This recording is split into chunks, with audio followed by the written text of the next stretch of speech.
Thank you, Congresswoman Hartzler. I appreciate you leading our efforts and discussion tonight on a very important topic. And obviously, as you do mention, it's oftentimes a forgotten topic. And I'm certain we all have our stories about our dads, and I was really blessed and still blessed with a very active and involved father. And I'll just say, as a farm kid, probably the most poignant story I do recall with my dad was after a hailstorm. And you know, being a farm gal yourself, the damage that the hailstorm does to the family and does to the economy and does to your crops. And we were sitting out in the yard, and there was 3 or 4 inches of hail all around, and we had listened to it bounce off the roof of the pickup for 30 minutes, and then it stopped. I said, oh gosh, what's going to happen next? What's Dad going to say? He put the pickup in gear, and then we drove around in silence for another hour, and then we got out, and we went back to work. And that's the kind of message that I learned from my dad is you don't give up. You roll with the punches, and you keep doing that. And but tonight, I don't want to talk just about my father and or my children. I'd love to do that. My wife and I have not been blessed with any of our own biological children. We've been blessed with 4 adopted children. And so there's 4 sets of moms and dads out there that have dedicated children that are in our care. But one thing I do want to speak is directly to fathers that are listening tonight. And fathers, I want to challenge you to be a hero for your children. I want to challenge you to be responsible, committed husbands and fathers to the mothers of your children. I challenge you to live out fatherhood courageously. But to live this courageous, responsible, heroic role as father, it requires marriage. Marriage truly understood as the exclusive and permanent union between one man and one woman coming together to become husband and wife, mother and father to the children.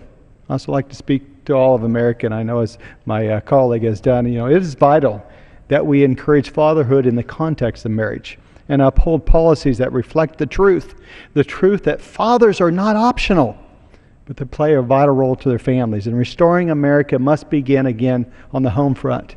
It begins with encouraging and supporting committed, responsible fatherhood in the context of marriage. We know who the victims of the vicious fatherless cycle is. They are our children.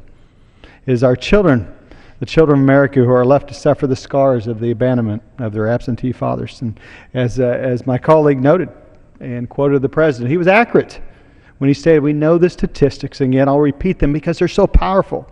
Children who grow up with a father are 4 times more likely to live in poverty and to commit crimes, 9 times more likely to drop out of schools, and 20 more times more likely to have behavioral problems or run away from homes.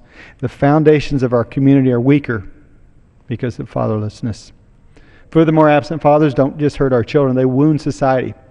It is a fact that the welfare state has to expand when marriage and families decline.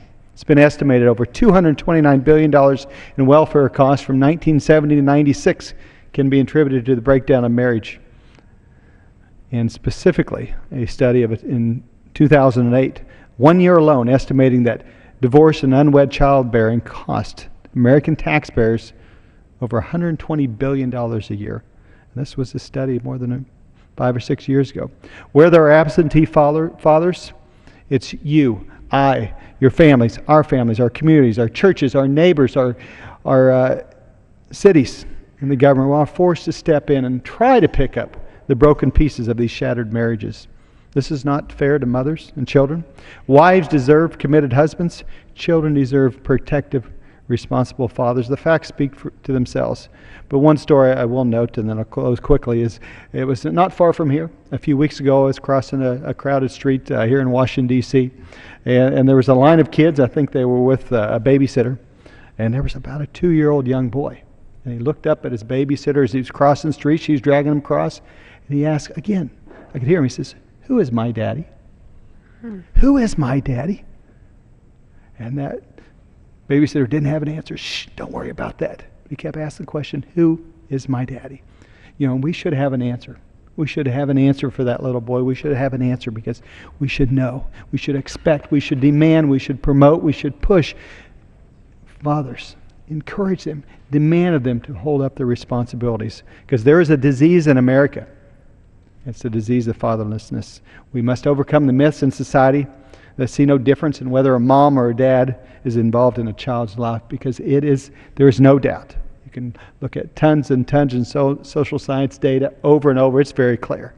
But for that 2-year-old boy, that 3-year-old boy, we have to have an answer. Who is this daddy? And the daddy is not his government. He has a daddy. He should be involved. Our policies should reflect that goal, because every child deserves both a mom and a dad. And I look forward, hopefully, as we continue to press forward to solve these problems, we promote marriage and promote fatherhood. And I appreciate your leadership tonight, Vicki, for your efforts here, and I yield back.